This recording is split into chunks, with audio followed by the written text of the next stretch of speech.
Hello, and thanks for joining us on the Pet Stop. I'm your host, Dr. Brian Voynick from the American Animal Hospital in Randolph. Well, ahead on this week's show, we'll introduce you to an organization in northern New Jersey that's helping animals in all sorts of ways. We'll also have this week's Pet of the Week, plus a visit from St. Hubert's Animal Welfare Center for our weekly adoption segment. But first up this week, well, now is the time of year when we start seeing all kinds of baby animals, from birds to deer to even bears in some parts of New Jersey. And with that comes not only dangers to the animals, but to humans as well. Joining us now to talk about it is Lori Space Day. She's the zoologist at Space Farms in Sussex, as well as Dr. Ted Spinks of the Animal Hospital of Sussex County. Well, welcome back to the show. Looks like you got your hands full. Yes, I do. A little bit already. So Dr. Spinks is feeding this baby fawn. And tell us about the history here, Lori. Good to see you again. Good to see you. Well, this fawn was born at Space Farms to a first-time mom who just really didn't have the milk production that we would expect. It's a dear shame, isn't it? But so we pulled this baby out, and we're raising him by hand. Good for you. Well, you've done this before, quite a few times, yes. You're on your second book, right? Right.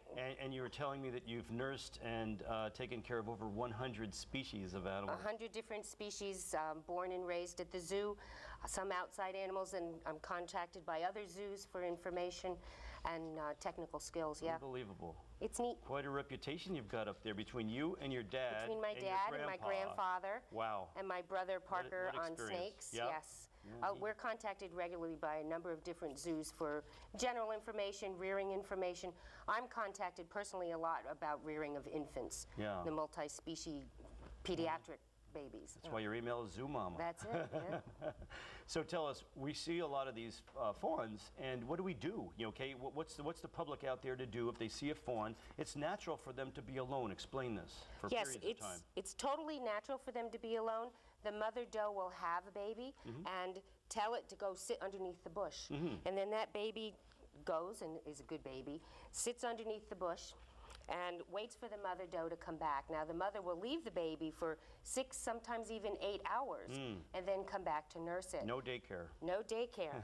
The camouflage spots on the baby is what nature has provided to hide it. It is remarkable what a job that does. Yes, and you could see the spots work in the dappled sunlight underneath a bush or in the forest.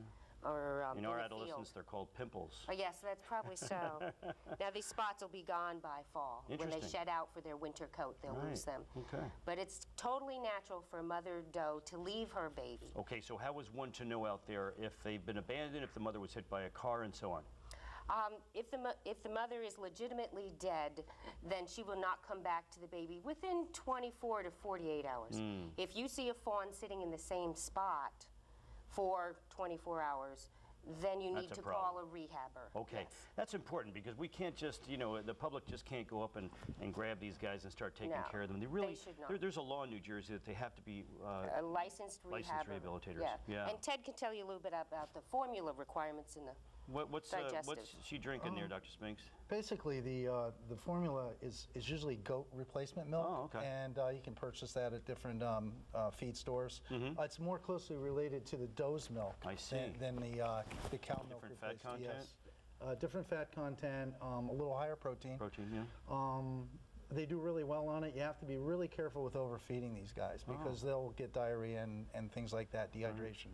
Right. So and that can kill them. Yes. I mean, it's a major problem. If you give them the wrong formula, if you give them regular cow's milk, I mean, that can kill them too. Oh, what a sweet fawn.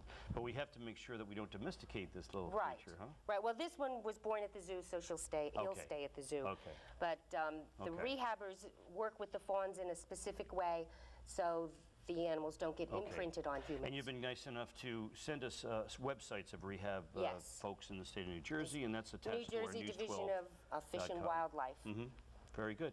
All right, we'll go for the handoff, and now we're going to be talking about raccoons. And Dr. Spinks, the real problem with raccoons as far as transmission of diseases to people is rabies, and this has been on the rise in New Jersey, huh? Rabies is a major problem. Raccoons are one of the primary vectors of rabies in domestic animals. Them and skunks are the two main ones in New Jersey. If you see a raccoon during the daylight hours, and remember, most of these are nocturnal, it could potentially have rabies. That's suspect. The symptoms vary, so you don't want to ever handle this type of wildlife. Good point that the symptoms vary because everybody thinks of Cujo, which is the furious vicious form of rabies, but there's the dumb form of rabies as well, which they act really friendly. So the bottom line, as you mentioned, they're nocturnal in nature. So boy, you have all this stuff in your pocket. Yeah, ready to Yeah, go. he's amazing. We've got cookies in the other pocket. I'm not sure if they're going to take their bottles today. This is a little nerve-wracking situation for them. First time on television, huh, First, Lori? yeah, you know, these little prima donnas, actually these are both boys, but Okay, so the bottom line is you don't touch a raccoon. You don't Exactly. get near it. You know, the rabies is an issue. In fact, in one of the counties in New Jersey, northern New Jersey, there's been an increase of rabies. So all throughout the state, just be cautious. Err on the cautious side. Call your animal control officers if you see one in the daylight. They're also afflicted by distemper, as you were mentioning, both feline and the canine type. So these guys have some susceptibility to viruses. But always assume it's rabies if they're acting weird or if they're out in daylight. Exactly. Their population gets very, very high. They live on people's yards, Trash. garbage cans, Yeah. and they get overpopulated. Yeah. And then they have both distemper, so then basically it just annihilates the population. Interesting. Right now they're at a low point, but they In the valley. cycle Yeah. Okay. continuously. But Okay. if you see one during the day, that's when you have to be a little bit careful. Because, And again, rehabilitators are the people we want to look towards here. And you want to be careful about their feces, too, because they carry, as you had mentioned before, roundworms, raccoon roundworms, which can afflict people as well, and other zoonotic potential. Always reason to wash your hands before meals, you know, especially with children. You know, after handling Or zoologists. any We pet, or have to be you careful. especially, Laura. Laura, you brought some pictures. yes, I did. So thanks for bringing them. We'll take, no take a problem. peek at that. Wow, there's Oh, your big that's lion. Attila. He's our lion. He's 4th generation born at the zoo. Wow. He's beautiful. Sure is. And he's born in '02. Lions and tigers. I Tigers. wonder what's next. Oh my, that's Kyber. I raised him since he was the size of a loaf of bread with legs. Wow.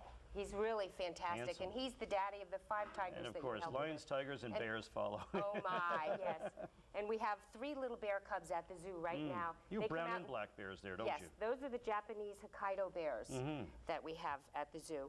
And the kangaroo with the joey, thanks to Yes. Ted, who fixed the kangaroo I daddy's remember leg. that. Tie me kangaroo down Spinks. So, so the daddy kangaroo could do what he needed to do. Oh, look at that. And ring-tailed lemurs. They're amazing. We have 4 babies of those this year. We have all sorts of babies at the zoo in the springtime. There's another picture of a mom. And the ring-tailed lemurs always fascinate people. Of course, there's a lot of cartoon movies out for kids, etc. So those are really Fantastic. nifty animals that the people love Laura, to you come guys see. are amazing. Well, good luck with this, all these critters that Oh, you're wait. having born at the Space Thank Farms. you. Yeah, we've and got you're all open sorts pretty much every day? Every day from now till October 31st, Okay. including all holidays, Right in etc. Sussex. Thanks. Right in Thanks, Dr. Sussex. Spinks, for coming on. welcome.